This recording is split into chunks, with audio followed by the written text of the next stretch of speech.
Good evening, welcome to vision education YouTube channel.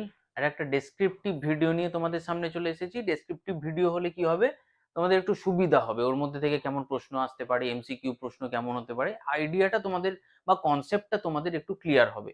তো তার পাশাপাশি আমরা এমসিকিউ এর পাশাপাশি বিস্তারিত ক্লাসও নিয়ে আসছি, একটু ডেসক্রিপটিভ ক্লাসও নিয়ে আসছি। আর দুটো ছোট জিনিস একটু শুরু করার পূর্বে বলে দিই, পূর্ববর্তী ভিডিওতে এক দুটো প্রশ্ন তোমাদের যে সঠিক উত্তর বলার ছিল তার থেকে হয়তো অন্য অপশন বলে ফেলেছি, সেগুলো কিন্তু আমরা কমেন্টে তোমরা জানানোর পর আপডেট করে দিয়েছি বা ঠিক করে দিয়েছি। তো সেগুলো একটুখানি দেখে নিও বা আপডেট রেখো। তো আজকে আমরা গুরুত্বপূর্ণ যে চ্যাপ্টারটাকে নিয়ে আলোচনা করছি, খুবই গুরুত্বপূর্ণ চ্যাপ্টার, সংবহনতন্ত্র। প্রচুর প্রশ্ন হয়, এটা একটা আমাদের সেকেন্ড ক্লাস হচ্ছে ডেসক্রিপটিভ ক্লাসের মধ্যে, সংবহনতন্ত্র। তো চলো শুরু করা যাক, কি আছে এর মধ্যে দেখা যাক। তো আমরা শুরু করে দিচ্ছি। সংবহনতন্ত্র কথাতেই বোঝা যাচ্ছে কিছু বাহিত হচ্ছে, কিছু বাহিত হচ্ছে, এরকম একটা ব্যাপার আমাদের কিন্তু মনের মধ্যে আছে। তার আগে আমি বলে দিই, সংবহনতন্ত্র আমরা দুটো পার্টেই পড়বো, ঠিক আছে? সংবহনতন্ত্রকে আমরা দুটো পার্টেই পড়বো। ফার্স্ট উদ্ভিদ, সেকেন্ড প্রাণী। উদ্ভিদ প্রাণী দুজনকারই সংবহনতন্ত্র রয়েছে। প্রাণী সংবহনতন্ত্র অপেক্ষাকৃত কমপ্লিকেটেড এবং জটিল। উদ্ভিদ সংবহনতন্ত্রের ক্ষেত্রে সেই পার্টটা আমাদের পড়ার ক্ষেত্রটা ছোট। দেখা যাক তাহলে, সংবহন তান্ত্রিক কলা বা সংবহন কলা হলো একাধিক প্রকারের কোষের সমন্বয়ে গঠিত একটি জটিল পরিবাহী কলা।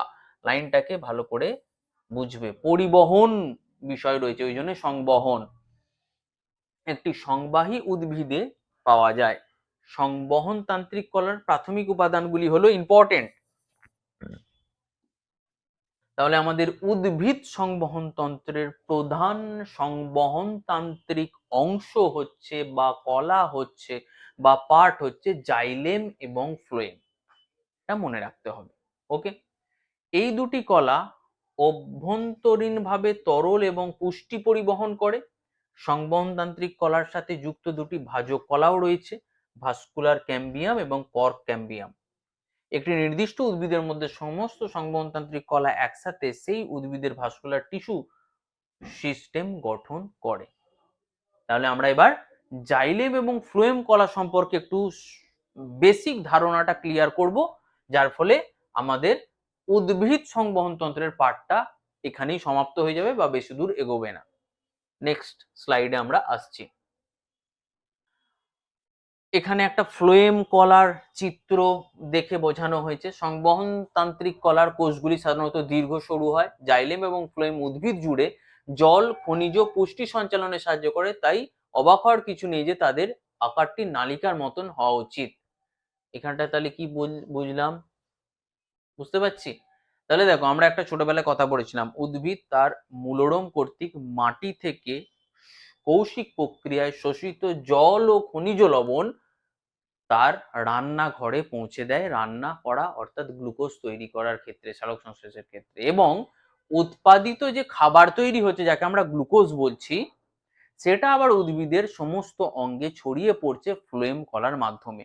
তাহলে জাইলেমকে আমরা বলতে পারি একটা ঊর্ধ্বমুখী প্রক্রিয়া, ফ্লোয়েমকে বলতে পারি শুধু নিম্নমুখী না বা সর্বোপরি নিম্নমুখী প্রক্রিয়া।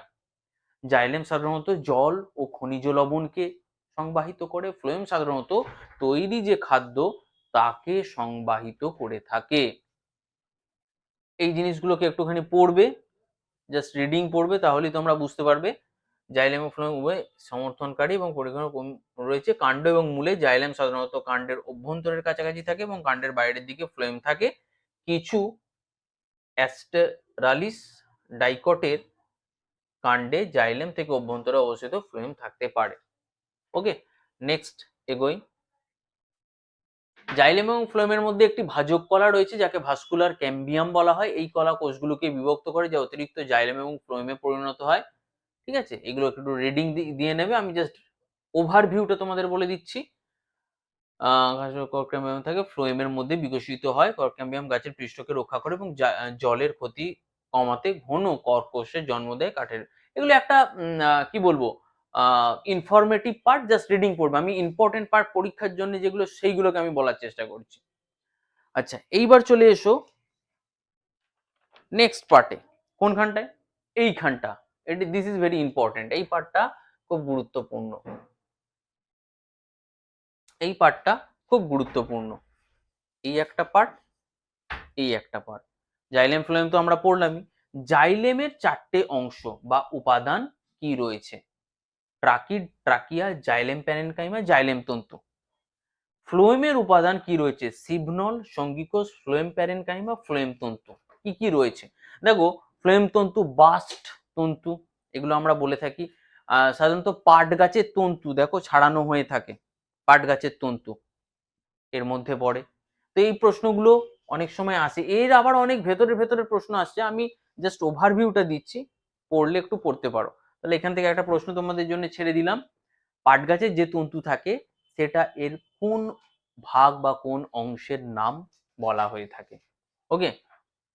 আর এখান থেকে আর একটা প্রশ্ন আসে, জাইলেমের সমস্ত পার্ট, মানে 4টে পার্টের মধ্যেই সমস্ত পার্টটাই মৃত থাকে, একটাই শুধু সজীব থাকে। পরীক্ষায় সেই জন্য দিতে চায় জাইলেম প্যারেনকাইমা অনলি সজীব কলা থাকে জাইলেমের উপাদানের মধ্যে, বাকি সবকটাই মৃত থাকে। ফ্লোয়েমটা তার হচ্ছে বিপরীত, একটি মাত্র মৃত থাকে। সেটা কোন অংশটা? সেটা হচ্ছে ফ্লোয়েম তন্তু, এই অংশটা মৃত থাকে, বাকি সব উপাদানগুলো সজীব থেকে থাকে। তাহলে এটা একটা ইম্পর্টেন্ট প্রশ্ন পরীক্ষার জন্য হয়ে যেতে পারে। তাহলে এর ভেতরে দুই একটা প্রশ্ন হলে এই মোটামুটি উদ্ভিদের সংবহনতন্ত্র আর খুব বিশাল ডিটেলস পড়ার দরকার নেই, এর মধ্যে থেকেই প্রশ্ন আসলে আসতে পারে। নেক্সট পেজে আসছি। আচ্ছা, নেক্সট পেজে আসছি তার আগে আমি একটু বলে রাখি যে তোমাদের অ্যাডমিশন প্রসেস চলছে। তোমরা যদি আবাসিকে থেকে ক্লাসরুমে থেকে পড়াশোনা করতে চাও তো অফিসিয়াল যে নাম্বারগুলো রয়েছে সেই নাম্বারে যোগাযোগ করে অ্যাডমিশন নিতে পারো বা বাকি ডিটেলস জানতে পারো। এবং এর পাশাপাশি বলি, হয়তো ভিডিওতে তোমরা দেখেছো বেশ কিছুদিন আগে আমাদের খুব গর্বের বিষয়, আমরা যারা গাইড করতে পারি 43 জন 45 জন ছেলে আমাদের সেনাবাহিনীতে যোগ দিচ্ছে। তারা অফিসিয়াল লেটার পেয়েছে, আমরা তাদের সংবর্ধনা জ্ঞাপন করেছি। তারা বিভিন্ন ক্ষেত্রে, কখনো বিএসএফ, কখনো সিআরপিএফ, আইটিবিপি, বিভিন্ন ক্ষেত্রে সেক্টরে তারা জবে যাচ্ছে, চাকরিতে যাচ্ছে, জীবন বদলাচ্ছে। তো এটা আমাদের পক্ষে খুবই একটা গর্বের বিষয়, ভালো বিষয় যে তারা এত পরিশ্রম করে বা পরিশ্রম করেছে, মেহনত করেছে এবং তারপরে তারা একটা সফলতা পেয়েছে তাদের পরিশ্রমে। এটা খুবই একটা আনন্দের বিষয় এবং খুবই গর্বের বিষয়। তোমরাও আমাদের সাথে যুক্ত থাকো, আশা করি তোমাদেরও অনেক হেল্প আমরা করতে পারবো এবং তোমরাও তোমাদের কেরিয়ার গঠন করতে পারবে, জীবনে সফলতা পাবে।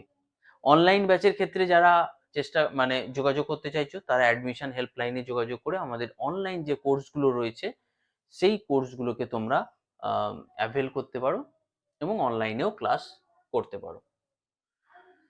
চলে আসছে এবার নেক্সট পেজে। তাহলে নেক্সট পেজে আমরা এবার সংবহন তন্ত্রের যে অংশে ঢুকতে চলেছি সেটা হচ্ছে রক্ত সংবহন তন্ত্র। মানে এখান থেকে বলতে পারো আমরা প্রাণী সংবহন তন্ত্রকে গুরুত্ব দিতে এবার শুরু করব। তাহলে দেখো, যাই হোক, এটা আমাদের মানব দেহের একটা রক্ত সংবহন তন্ত্র। ফুসফুস থেকে হৃৎপিণ্ড একই সাথে যোগাযোগ করে দেখানো হয়েছে, আমরা পরে আসছি এই ছবিটার ক্ষেত্রে। তার আগে একটু পড়ে নি। রক্ত সংবহন তন্ত্র হলো অঙ্গগুলির একটি তন্ত্র যার মধ্যে রয়েছে হৃৎপিণ্ড। তাহলে রক্ত সংবহন তন্ত্রকেই আমরা প্রাণী সংবহন তন্ত্র বলতে পারি। তার অংশ কি কি রয়েছে? হৃৎপিণ্ড, হার্ট বলে যেটাকে, রক্তনালী, রক্তনালীর মধ্যে ভাবতে পারো শিরা, ধমনী, এগুলোকে ধরতে পারো। যেটা মূল উপাদান রক্ত, সেটাকে রক্ত, রক্তরস, এইগুলো শিরা, ধমনী, হৃৎপিণ্ড, এগুলো দিয়ে আমাদের রক্তজালক, এগুলো দিয়ে আমাদের প্রাণী সংবহন তন্ত্র গঠিত হয়েছে।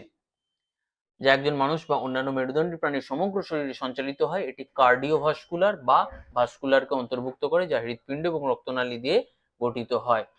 এখানে আরো কিছু ইনফরমেটিভ কথা বলেছে। এর দুটি বিভাগ রয়েছে, একটি তন্ত্রীয় সংবহন এবং একটি ফুসফুসীয় সংবহন। কিছু উৎস কার্ডিওভাস্কুলার সিস্টেম এবং ভাস্কুলার সিস্টেম পরিবর্তন সংবহনে ব্যবহৃত হয়ে থাকে। তাহলে মেন ব্যাপার হচ্ছে কেন এই রক্ত সংবহন তন্ত্রের প্রয়োজনীয়তা রয়েছে প্রাণীদের ক্ষেত্রে। উদ্ভিদের ক্ষেত্রে তো অবশ্যই আমরা পড়লাম কেন, প্রাণীদের ক্ষেত্রে কেন প্রয়োজন রয়েছে। কারণ এক হচ্ছে সমস্ত কোষে অক্সিজেনকে পৌঁছে দেওয়া, খাবার যে খাই খাদ্যগুণের সমস্ত অংশকে শরীরের বিভিন্ন কোষে পৌঁছে দেওয়া, শরীরের বিপাক ক্রিয়ার ফলে উৎপন্ন বিভিন্ন দূষিত পদার্থকে রক্তের মাধ্যমে যেরকম ভাবে সেটা শরীর থেকে অপসারিত হওয়ার পদ্ধতি রয়েছে সেই অংশে পৌঁছে দেওয়া। এই কারণগুলোর জন্যই আমাদের রক্ত সংবহন তন্ত্রের প্রয়োজনীয়তা রয়েছে, খুব ইম্পর্টেন্ট একটা অংশ। আমাদের সংবহন তন্ত্রের প্রধান অংশ হৃৎপিণ্ড হলেও সাপোর্টিভ অংশ অবশ্যই ফুসফুস রয়েছে। কারণ হৃৎপিণ্ড হচ্ছে একটা pumping chamber, pumping sector, pumping অংশ, যেখান থেকে রক্তকে পাম্প করা হচ্ছে। কিন্তু রক্তের মধ্যে অক্সিজেনকে অ্যাড করা, রক্ত থেকে কার্বন ডাই অক্সাইডকে অপসারিত করা তার মেন কাজ ফুসফুস করে চলেছে।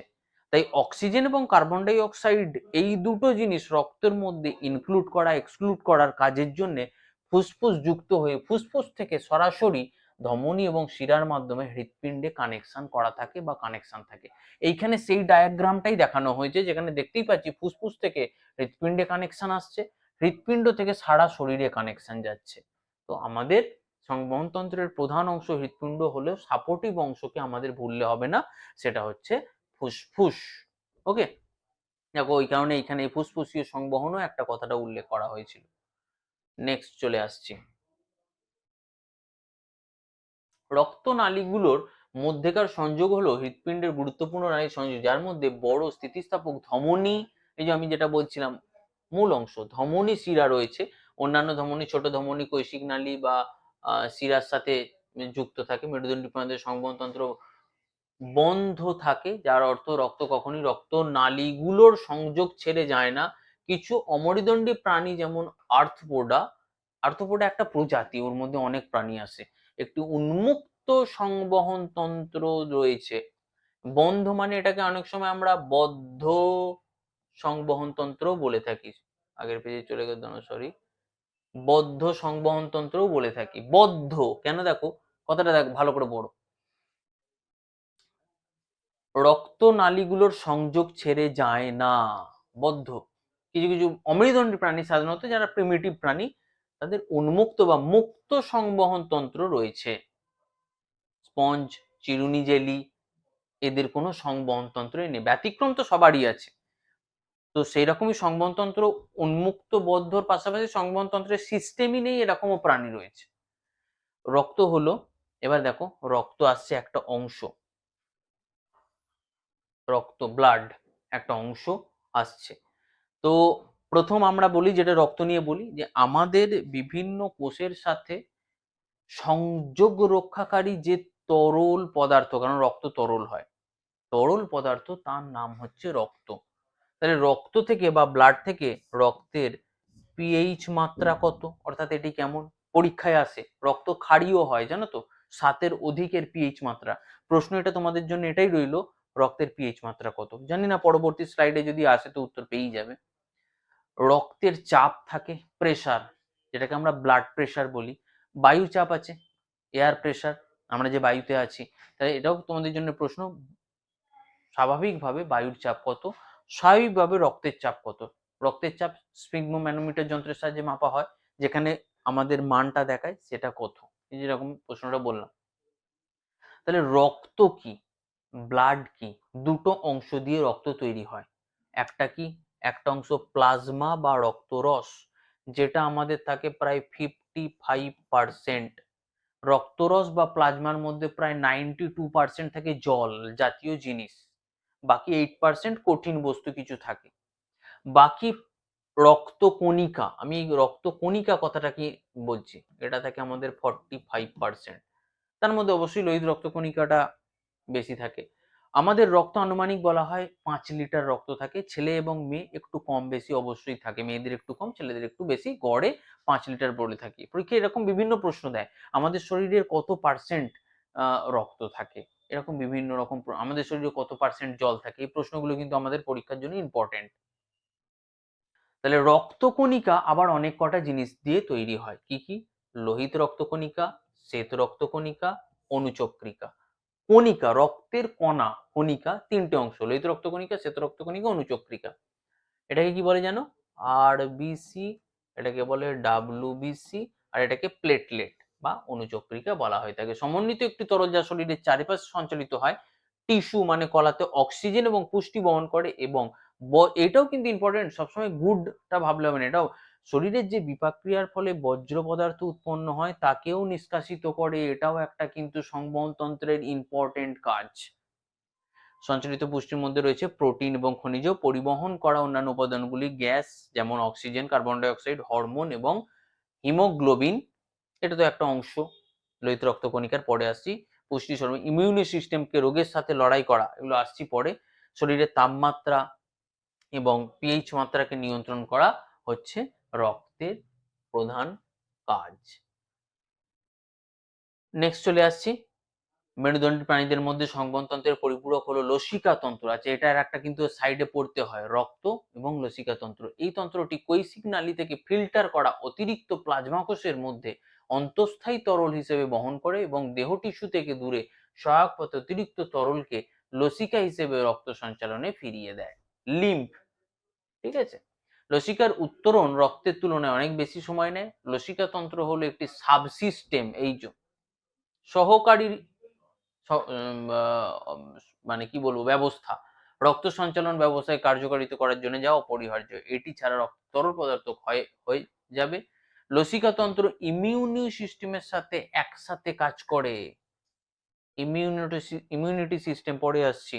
বদ্ধ সংবহন তন্ত্রের বিপরীতে লসিকা তন্ত্র একটি উন্মুক্ত তন্ত্র। কিছু উৎস এটিকে দ্বিতীয় সংবহন তন্ত্র হিসেবেও বর্ণনা করে থাকে। সংবহনতন্ত্রের মধ্যে রয়েছে হৃৎপিণ্ড, রক্তনালী মানে যেটাকে আমরা শিরা ধমনী বলে থাকি, রক্ত যেটা একটু আগে আমরা আলোচনা করে আসছিলাম, রক্ত এখনো শেষ হয়নি, রক্তের মধ্যে অনেক কিছু রয়েছে। এই যে লোহিত রক্তকণিকা, এর আয়ুষ্কাল কত, লোহিত রক্তকণিকার অপর নাম কি, এগুলো কিন্তু পরীক্ষাতে আসে, এগুলোকে কিন্তু পরীক্ষাতে পড়বে। যেমন এরিথ্রোসাইট, লোহিত রক্তকণিকার কোষের নিউক্লিয়াস থাকে না, ব্যতিক্রম কি উট বা ক্যামেল, তার লোহিত রক্তকণিকাতে শুধুমাত্র নিউক্লিয়াস থাকে। শ্বেত রক্তকণিকা অপর নাম কি, লিউকোসাইট। অনুচক্রিকা অপর নাম কি, থ্রম্বোসাইট। শ্বেত রক্তকণিকার নিউক্লিয়াস থাকে, অনুচক্রিকাতে আবার নিউক্লিয়াস থাকে না। এবার তার ভাগগুলো কি, লোহিত রক্তকণিকার প্রধান কাজ কি, আমরা সবাই একটু আগে পড়লাম, অক্সিজেনকে বহন করা, খাদ্যের পুষ্টিগুণকে বহন করা এবং ওভারঅল প্রসেসকে নজর রাখা। হিমোগ্লোবিন তার একটা অংশ, এইচপি। শ্বেত রক্তকণিকার মধ্যে অনেক ভাগ আছে, যেরকম ধরো লিউকোসাইট, মোনোসাইট, লিম্ফোসাইট, ঠিক আছে, বেসোফিল, ইউসিনোফিল, এরকম ভাগ আছে, প্রত্যেকের কাজ আছে। মেনলি শ্বেত রক্তকণিকার কাজ হচ্ছে ইমিউনিটি সিস্টেমকে আমাদের স্ট্রং করা, অর্থাৎ শরীরকে প্রতিরোধ ক্ষমতাকে বিস্তৃত করা বা বাড়ানো, রোগ থেকে শরীরকে আটকানো, রোগকে প্রতিরোধ করা, বাইরের যে সমস্ত ভাইরাস এবং ব্যাকটেরিয়া আমাদের শরীরের মধ্যে প্রবেশ করছে তাদের শরীর থেকে নির্মূল করা বা নিষ্কাশিত করা, শরীরকে সুস্থ রাখা। অনুচক্রিকার কাজ কি, রক্ত কোথা থেকে ক্ষরিত হলে তাকে মেরামত করা, অর্থাৎ জমাট বাঁধাতে সাহায্য করা। যারা এখান থেকে আমি একটা প্রশ্ন করে দেবো, উত্তর তোমরা দেওয়ার চেষ্টা করবে, যে অনুচক্রিকা ভেঙে গিয়ে কি তৈরি করে যার ফলে রক্ত জমে যায়। অপরের একটা প্রশ্ন ছেড়ে দিলাম, শিরা ধমনির মধ্যে কোন মানে কোন উপাদান থাকে যার জন্য শিরা ধমনির মধ্যে রক্ত জমাট বাঁধে না। এই দুটো প্রশ্ন পরীক্ষার জন্য ইম্পর্টেন্ট দেয়, ঠিক আছে, এইখানটা দেখবে, পড়ে নেবে। নেক্সট, একজন প্রাপ্ত মানুষকে দেহে যেটা বলছিলাম 5 থেকে 6 কোয়ার্টার, মানে যেটা দেখো আমরা প্রায় 5 লিটার বলে থাকি, ছেলে মেয়ে আলাদা রক্ত থাকে, এবং যা তাদের মোট শরীরের ওজনের প্রায় 7%। রক্ত প্লাজমা, লোহিত রক্তকণিকা, শ্বেত রক্তকণিকা, প্লেটলেট দিয়ে তৈরি হয়। প্রয়োজনীয় পুষ্টি প্রদানের মাধ্যমে হৃৎপিণ্ডকে পাম্প করানোর জন্য পরিপাকতন্ত্র সংবহনতন্ত্রের সাথে কাজ করে। তাছাড়াও সংবহনের পদগুলি যুক্ত থাকে, যেমন হৃৎপিণ্ডের করোনারি সংবহন, মস্তিষ্কের সেরিব্রাল, এই কথাটা তো মাথাতেই পড়েছো সংবহন, কিডনির রেনাল সংবহন, ফুসফুসের ব্রঙ্কিয়াল সংবহন তন্ত্র, আমরা আলাদা করে একটু নাম বলে থাকি। ওকে, মানুষের সংবহনতন্ত্র বদ্ধ, আগেই আমরা পড়ে এসেছি প্রাণী সংবহনতন্ত্রের কথাতে, মানুষের সংবহনতন্ত্র হচ্ছে বদ্ধ, যার অর্থ হচ্ছে রক্ত ভাস্কুলার নেটওয়ার্কের মধ্যে থাকে। রক্তনালীর বাইরে রক্ত বেরিয়ে আসে না। কেটে গেলে কি বেশি বেরিয়ে আসে না? নিশ্চয়ই বেরিয়ে আসে, কিন্তু সেটাকে বন্ধ করে দিতে হবে। না হলে অতিরিক্ত রক্ত শরীর থেকে বেরিয়ে যাওয়ার জন্যও কিন্তু মানুষের মৃত্যু ঘটতে পারে। সেজন্য খুব ডিপ কাটা বা খুব আঘাতজনিত হলেই ডাক্তাররা আগে চেষ্টা করে সেখান থেকে রক্ত যে বেরিয়ে যাচ্ছে সেটাকে বন্ধ করা। আমাদের ছোটখাটো আঘাত বা কাটার রক্ত অনুচক্রিকাই বন্ধ করে দেবেন সেই নিয়ে। যে আরেকটা জিনিস, রক্ত জমাট বাঁধতে সাহায্য করে কোন ভিটামিন? পরীক্ষায় প্রশ্ন দেয়। ঠিক আছে? পুষ্টি উপাদান অঙ্গে পৌঁছানোর জন্য মাইক্রো সার্কুলেশন ক্ষুদ্র রক্তনালীর মধ্যে ভ্রমণ করে লসিকাগ্র সংবন্ধে একটি অপরিহার্য সাবসিস্টেম, যা লসিকা নালী, লসিকা গন্ধু, অঙ্গ টিস্যু এগুলো দিয়ে তৈরি হয়। এর একটি প্রধান কাজ হলো রোগ জীবাণু, এই যে রোগ জীবাণুর বিরুদ্ধে প্রতিরোধ করা, ইমিউনিটি সিস্টেমের সাথে কাজ করা। কে আছে তার জন্য দায়ী? হোয়াইট ব্লাড কর্পাসেল, অর্থাৎ শ্বেত রক্তকণিকা, যার ভাগ আছে। এরা কি করবে? এরকম করোনার কথাই ভেবে নাও না, করোনা ভাইরাস যখন আমাদের শরীরের মধ্যে প্রবেশ করলো, এখন কি করোনা নেই? অবশ্যই আছে। প্রতিনিয়ত আমরা করোনা দ্বারা আক্রান্ত হচ্ছি, করোনা ভাইরাস দ্বারা। তাহলে তখন কি হয়েছিল? তখন শরীরের ইমিউনিটি সিস্টেম তাকে হ্যান্ডেল করার মতন তৈরি হয়নি। তার ফলে যাদের ইমিউনিটি সিস্টেম উইক তারা তাদের আক্রমণ করে মেরে ফেলছিল। এরপর আমাদের শরীর তাদের সাথে বুঝে নিল একে কিভাবে আটকানো যায়। এখন আমাদের করোনা ভাইরাস বাকি ভাইরাসের মতন আসছে, কিন্তু শরীর প্রতিরোধ করে দিচ্ছে, মানে মেরে দিচ্ছে। আবার অপরপক্ষে করোনা ভাইরাস চেষ্টা করছে আমি নিজেকে কি করে আরো ডেভেলপ করব, যাতে আমার ইমিউনিটি সিস্টেমের বিপক্ষে গিয়েও বেঁচে থাকতে পারে। তো এটা সবসময় পৃথিবীতে চলে আসে, সবসময় জীবিত দেহে চলে আসে, এর কোনো ব্যতিক্রম নেই। নেক্সট, এবার আসছি আমরা মেন আর একটা সিস্টেম, আমাদের হৃৎপিণ্ড। একটা হৃৎপিণ্ডের ছবি আমি তোমাদের দেওয়ার চেষ্টা করেছি। তো হৃৎপিণ্ড শরীরের সমস্ত অংশে পাম্পিং সিস্টেম, সারা শরীরে রক্তকে পাম্প করে দেওয়া এর কাজ। মাথার থেকে নিয়ে পায়ের নখ পর্যন্ত প্রতিটি কোষে পুষ্টি ও অক্সিজেন সরবরাহ করে, বর্জ্য পদার্থকে অপসারণ করে। বাম হৃৎপিণ্ড পাম্প করে অক্সিজেনযুক্ত রক্ত ফুসফুস থেকে সিস্টেমেটিক সংবহনে শরীরের বাকি অংশে ফিরে আসে। ডান হৃৎপিণ্ড ফুসফুসীয় সংবহনে ডি অক্সিজেনযুক্ত রক্ত ফুসফুসে পাম্প করে। মানুষের হৃৎপিণ্ডে প্রতিদিন সংবহনের জন্য একটি অলিন্দ এবং একটি নিলয় থাকে, একটি সিস্টেমেটিক সংবহন এবং একটি ফুসফুসীয় সংবহন উভয়ের সাথে মোট 4টি প্রকোষ্ঠ থাকে। তাহলে আমাদের মানব দেখো এগুলো পরীক্ষাতে দেয়। একটি প্রকোষ্ঠ আছে হৃৎপিণ্ডের, উদাহরণ দাও। 2টি প্রকোষ্ঠ, উদাহরণ দাও। 3টি প্রকোষ্ঠ, 4টি প্রকোষ্ঠ। স্তন্যপায়ী, পক্ষী, এদের 4টি প্রকোষ্ঠ থাকে। সরীসৃপ যেরকম থাকে 3 প্রকোষ্ঠ। কুমির ব্যতিক্রম, কুমিরের 4টে প্রকোষ্ঠ থাকে। এই প্রশ্নগুলো আসে পরীক্ষাতে। হৃৎপিণ্ডের 4টে অংশ: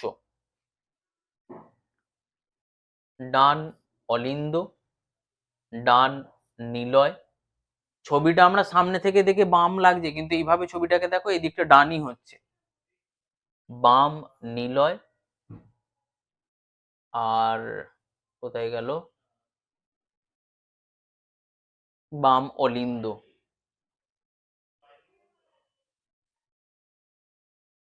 যাই হোক, তোমার বাম অলিন্দ লেখাটা আমি দেখতে পাচ্ছি না। বাম অলিন্দ রয়েছে, ডান অলিন্দ, ডান নিলয়, বাম নিলয় আর বাম অলিন্দ। 4 প্রকোষ্ঠ নিয়ে, সরি, 4 প্রকোষ্ঠ নিয়ে আমাদের হৃৎপিণ্ড গঠন রয়েছে। প্রত্যেকেরই অবশ্যই আলাদা আলাদা কাজ আছে, নিশ্চয়ই একই কাজ নেই। কিন্তু এই ছবি দিয়ে পড়বে, তোমাদের মনে রাখার সুবিধা হবে। দেখো, ঊর্ধ্ব মহাশিরা সংযুক্ত হচ্ছে, কোথায় আসছে দেখো, ডান অলিন্দ, দেখতে পাচ্ছ? আচ্ছা, এইবার এখানে দেখো মহাধমনী আর বাম ফুসফুসীয় ধমনী। ঠিক আছে, এটার আমি আর একটা পরে ওপেন ছবি আছে হৃৎপিণ্ডের, সেটাকে আমি দেখালে আশা করি তোমাদের বুঝতে সুবিধা হবে। আমি দেখি সেই ছবিটা কোথায় রয়েছে। এটা তো আমাদের হৃৎপিণ্ড থেকে, এই সরি ফুসফুস থেকে যেভাবে রয়েছে সেই তার একটা ছবি আমি দেখানোর চেষ্টা করেছি। হ্যাঁ, এটাতে দেখো right ventricle, right atrium, left ventricle, মানে নিলয় আর অলিন্দের ইংরাজি নাম। ঠিক আছে, এইবার এখানে যে প্রশ্নগুলো, আর দেখো এই যে পার্টগুলো, এইগুলো দেখে মনে হচ্ছে এগুলো কি? এইগুলোকে বলি আমরা কপাটিকা, ইংরেজিতে বলি ভালভ। দ্বিপত্র কপাটিকা, ত্রিপত্র কপাটিকা কেমন হয়? এগুলো অনেকটা লকিং সিস্টেম, ভালো করে তাকিয়ে দেখো। যখন এই দিক থেকে রক্ত চাপ দেবে ওটা ওপেন হয়ে যাবে, কিন্তু ওই দিক থেকে যখন আসবে এটার উল্টো দিক লকই থাকবে। এই সিস্টেমটা কেন থাকে? আমাদের যে প্রকোষ্ঠগুলো তাতে তো অক্সিজেন যুক্ত রক্ত এবং কার্বন ডাই অক্সাইড যুক্ত রক্তগুলোও আসে, সেগুলো যাতে মিক্স না হয়ে যায় সেটাকে ব্যবস্থা করার জন্য এই রকম ব্যবস্থাপনা থেকে থাকে। এবার এখান থেকে প্রশ্ন যেগুলো আসবে সেটা হচ্ছে মহাধমনী, মহাশিরা, ফুসফুসীয় শিরা এবং ফুসফুসীয় ধমনী, এরা চারটে প্রকোষ্ঠের সাথে যুক্ত থাকে। কোন প্রকোষ্ঠের সাথে কোন শিরা বা ধমনী যুক্ত থাকে? দেখো, ফুসফুসীয় শিরা আর ফুসফুসীয় ধমনী, ভালো করে জিনিসটা বুঝে নাও। ফুসফুস কি করছে? রক্তের মধ্যে অক্সিজেনকে অ্যাড করছে, দিয়ে পাঠাচ্ছে কোথায়? হৃৎপিণ্ডে। তাহলে সেখানে লাগবে। আর কি? হৃৎপিণ্ড সারা শরীর থেকে যে কালেক্টেড কার্বন ডাই অক্সাইড যুক্ত রক্ত পাচ্ছে সেটাকে আবার ফুসফুসে পৌঁছে দেওয়ার ব্যাপার রয়েছে, আবার সেটাকে পরিশোধিত করার জন্য। তাহলে ফুসফুসীয় ধমনী আর ফুসফুসীয় শিরা ফুসফুস থেকে হৃৎপিণ্ডতে এই কারণে কানেক্ট করছে। অপরপক্ষে সারা শরীর থেকে কালেক্টেড কার্বন ডাই অক্সাইড যুক্ত রক্ত ফিরে আসছে হৃৎপিণ্ডে, ঠিক আছে? মহাশিরা। মহাধমনী, পিওর অক্সিজেন যুক্ত রক্ত যে রয়েছে হৃৎপিণ্ডের প্রকোষ্ঠে সেটা মহাধমনীর মধ্যে দিয়ে সারা শরীরে ছড়িয়ে যাচ্ছে।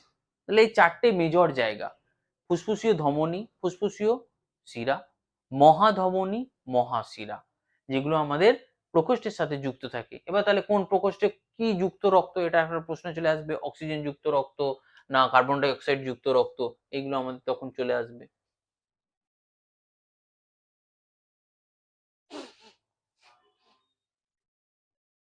ঠিক আছে? ডান অলিন্দে যে রক্ত ফিরে আসে তা এরকম ডান অলিন্দ, তাহলে বুঝতেই পারছো যে রক্ত ফিরে আসে তা ডিঅক্সিজেনেটেড, অর্থাৎ কার্বন ডাই অক্সাইড যুক্ত রক্ত, এবং পুনরায় অক্সিজেন এবং কার্বন ডাই অক্সাইড অপসারণের জন্য ফুসফুসের ধমনী দিয়ে, মানে ফুসফুসীয় ধমনী দিয়ে ফুসফুসে পাম্প করার জন্য ডান নিলয়ে চলে যায়, সেখান থেকে ট্রান্সফার হয়। অপরপক্ষে বাম অলিন্দ ফুসফুসের পাশাপাশি পালমোনারি শিরা থেকে নতুন অক্সিজেন যুক্ত রক্তকে গ্রহণ করে যা শরীরের বিভিন্ন অঙ্গে মহাধমনী মাধ্যমে বাম নিলয় দিয়ে পাঠিয়ে দেয়।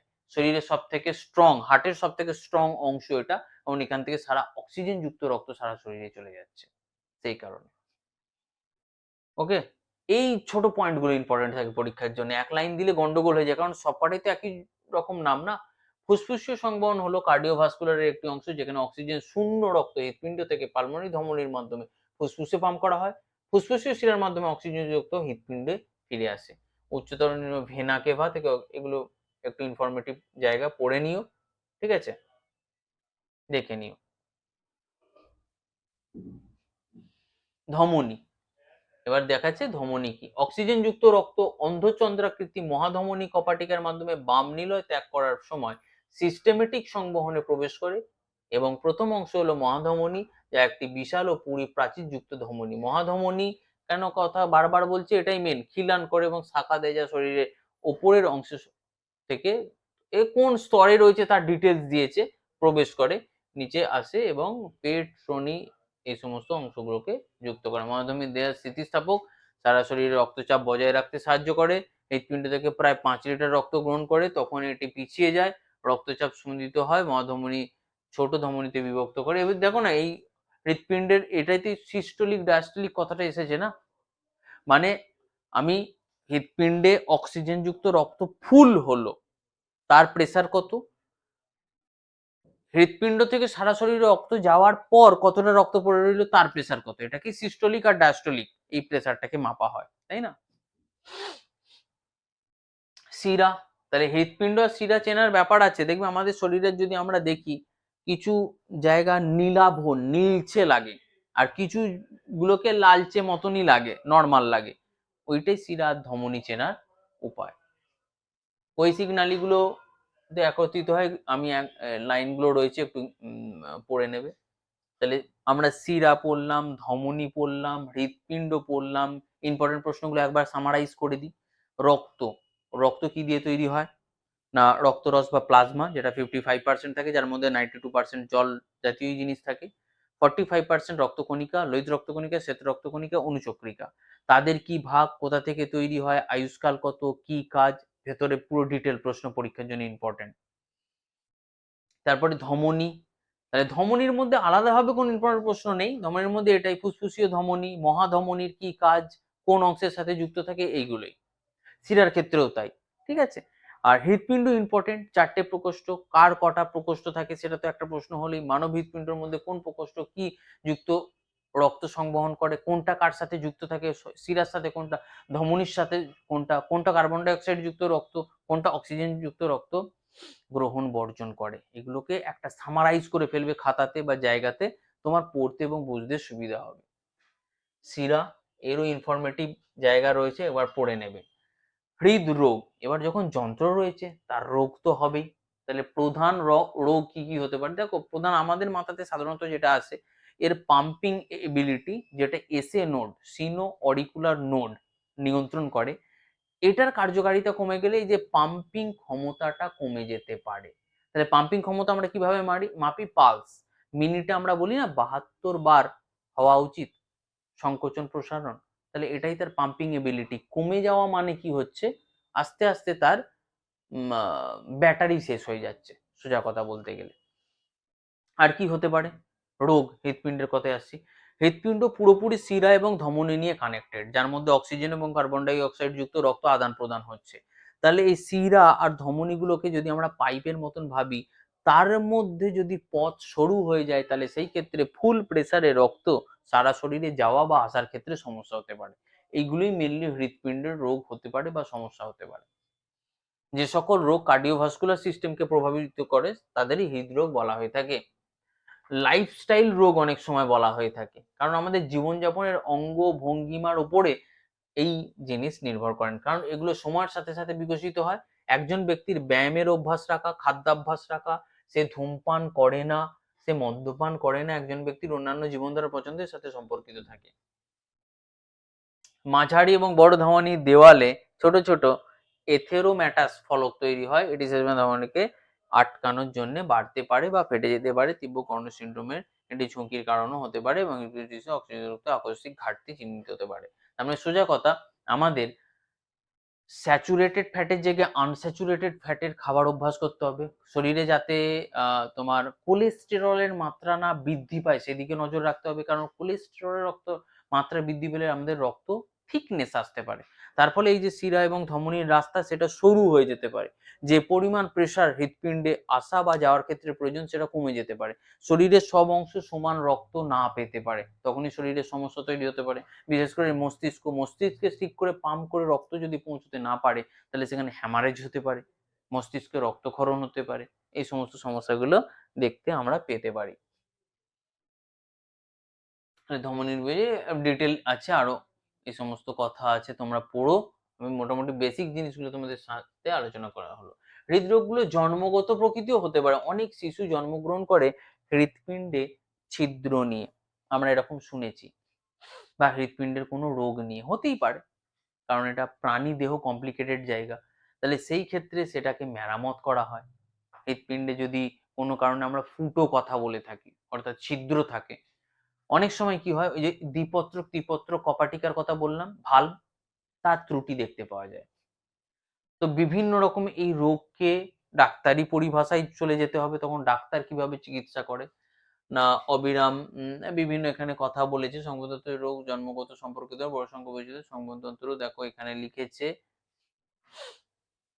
স্ফিগমোম্যানোমিটারের মাধ্যমে রক্তচাপ দেখা, তাহলে বাইরে থেকে আমরা হৃৎপিণ্ডকে বোঝার জন্য ডাক্তার স্টেথোস্কোপ দিয়ে হৃদস্পন্দন শোনে, রক্তচাপ মাপা, আর একটা হয় ইসিজি, ফুল কথা কি তোমাদের জন্য প্রশ্ন রইল, এর মাধ্যমে প্রাথমিকভাবে বুঝতে পারি আমার হার্টের কি অবস্থা।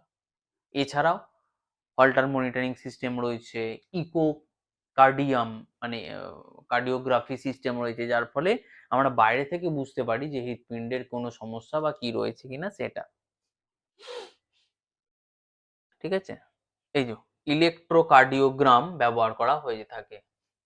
এছাড়াও অন্যান্য আক্রমণাত্মক কেন বলেছে, জটিল এবং কষ্টকর পদ্ধতি রয়েছে, ধমনীতে ঢোকানো একটি ক্যাথেটার মানে একটা ছুঁচ বা বলতে পারো পাইপ তো বলবো না, ছুঁচের মতনই জিনিস, যেটি চাপ পরিমাণ করতে ব্যবহার করা হয় অ্যানজিওগ্রাফি, যার মধ্যে একটি ধমনীতে একটি রঞ্জক পিগমেন্ট ইনজেকশনের মাধ্যমে দিয়ে দেওয়া হয়, যেটা সারা হৃৎপিণ্ডের ওখানে ছড়িয়ে পড়ে, কালারটা থাকে, কালারে যেখানটা কালার পাবে না সেখানটাই সমস্যা হিসেবে ধরে নেওয়া হয়। হৃৎপিণ্ডে করণী এবং মস্তিষ্কে ব্যবহার করে ধমনীগুলি দৃশ্যমান করার সাথে সাথে স্টেন সন্নিবেশ, মানে ধরো কোনো পাইপের মাঝখানে গন্ডগোল হয়েছে, জাল লাগিয়ে দেওয়া, স্টেন মানে জাল, সন্নিবেশনের মাধ্যমে বাধা বা সংকীর্ণতা ঠিক করা যেতে পারে। সক্রিয় রক্তপাতগুলো ওয়েল ঢোকানোর মাধ্যমে তা পরিচালিত করা হতে পারে। একটি এমআরআই ধমনির চিত্র করার জন্য ব্যবহার করা হতে পারে। আরো বিভিন্ন রকম আছে, ফুসফুস রক্ত মূল্যায়নের একটি সিটি অ্যানজিওগ্রাম ব্যবহার করা যেতে পারে। এগুলো বিভিন্ন ডাক্তারি কথাবার্তা বলেছে, যেগুলোর মাধ্যমে হৃৎপিণ্ডের চিকিৎসা বা সেই সংক্রান্ত কথা বলা হয়েছে। তাহলে মোটামুটি আজকে অল্প সময়ের মধ্যে শর্টেই বলতে পারো সংবহনতন্ত্র আলোচনা করলাম, যেখানে সামারিতে আমরা কি পেলাম, উদ্ভিদ সংবহনতন্ত্র জাইলেম ফ্লোয়েমের কি কি পড়বো, প্রাণী সংবহনতন্ত্র তার কি কি অংশকে আমরা গুরুত্বপূর্ণ নজর দেবো এবং প্রশ্নগুলোকে আলাদা করব, এবং এখান থেকে প্রায় আমরা 55 থেকে 60 ছোট ছোট প্রশ্ন, তো সবই তো ভাগ ভাগ হয়ে যায়, 55 থেকে 60টা প্রশ্নকে আলাদা করে বাছাই করে নেবো, যেগুলো আমাদের এমসিকিউ প্রশ্নতে কাজে লাগবে। তাহলে আজকে এই আলোচনাটাই করলাম, পরবর্তী ভিডিওতে আর একটা অন্য টপিক নিয়ে আলোচনা করব। আশা করি তোমাদের হেল্প হচ্ছে। যদি ভিডিও ভালো লাগে অবশ্যই শেয়ার করো, লাইক করো, কমেন্টে কোনো রকম প্রশ্ন, কোনো কিছু জিজ্ঞাসা, আমার বক্তব্যকে সংশোধন করার মতন কোনো কথা থাকলে অবশ্যই কমেন্ট বক্সে জানিও, আমি আবার সেগুলো পরবর্তী সময় আলোচনা করে দেবো। এবং আমাদের চ্যানেলের সাথে যুক্ত থাকো। আমার এটা ভিডিও প্রায় 8 বা 9 নম্বর ভিডিও হচ্ছে। ভিডিওগুলো ভালো লাগলে এগুলোকে তোমরা পড়ার হিসেবে ফলো করতে পারো। আগামী দিনের যে পরীক্ষাগুলো রয়েছে তোমাদের সফলতা, সেগুলোর মধ্যে আমি কামনা করি। অনেক অনেক ভালো থেকো, সুস্থ থেকো, পড়াশোনা করতে থাকো। আগামী দিনে সরকারি চাকরিতে তোমার নিজস্ব একটা স্থান তোমরা পাও, এই আশা রেখে আজকের ভিডিও শেষ করছি। Thank you.